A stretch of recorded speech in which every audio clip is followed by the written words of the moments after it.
One, it says, okay, there's 3,800 U.S. ETFs, but then another talks about almost 5,000 active ETFs that keep coming every day, more and more ETFs. This is your area of expertise. Is it too much? I mean, how does the average investor take advantage of it? So the ETF market has really revolutionized the way people invest in markets. Easy access to all sorts of strategies. That's the good news. The number of funds is growing at a very, very fast pace, like 5, 7, 800 new funds a year. That's really difficult for you to do due diligence, know which one to buy or not. So is too many a good thing? You know, if you like investor choice and concept, that's great. I think realistically, if you think that 90% of assets are in the passive funds. If you think that the top 10 largest ETFs control 35% of all the invested assets, it tells you that, you know, that money's not going to all 4,400, 4,500 ETFs today. So they're all out there, they're all kind of floating around. On that notion, though, the active versus passive, right? Because one of the things I've been telling people for a long time, especially since 2009, I say that fix is in.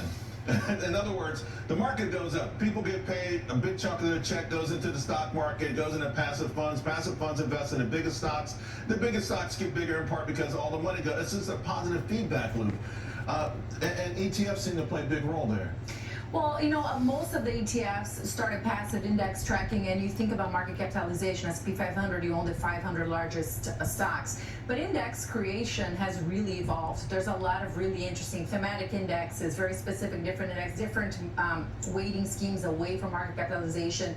So the index creation engine today is really smart, and it does a lot of active-like things in rules-based indexes. So really, it's a space that there's so many new ways to invest beyond just owning the largest. So we had a guest yesterday, and she has a bunch of leveraged ETFs, and some of them have been amazing because, you know, they're, micro strategies and those kind of names.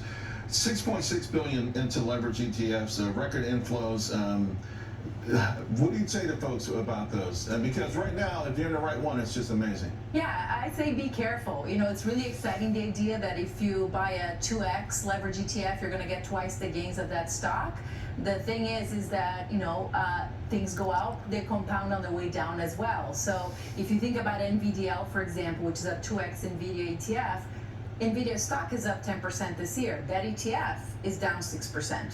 And that's because of the volatility spikes every single day. And when you're resetting that fund every day, you're capturing some of the movement. So the performance may not be as linear as you may imagine if you're new to the leverage ETF space. So I would just say do a little bit of homework before you jump in. All right, speaking of homework, recently active model rebalance shows small pivot in risk appetite. So we're talking about insatiable risk appetite in some areas, but this is from you just about a month ago.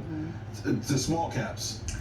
I'm watching small caps, and I think it's really interesting because small caps have had a hard year. They've had a hard few years. And in so far year to date, small cap ETFs for the most part are down year to date. But in the last month, a lot of them have pivoted, and they're up now 3, 4, 5% in the last month.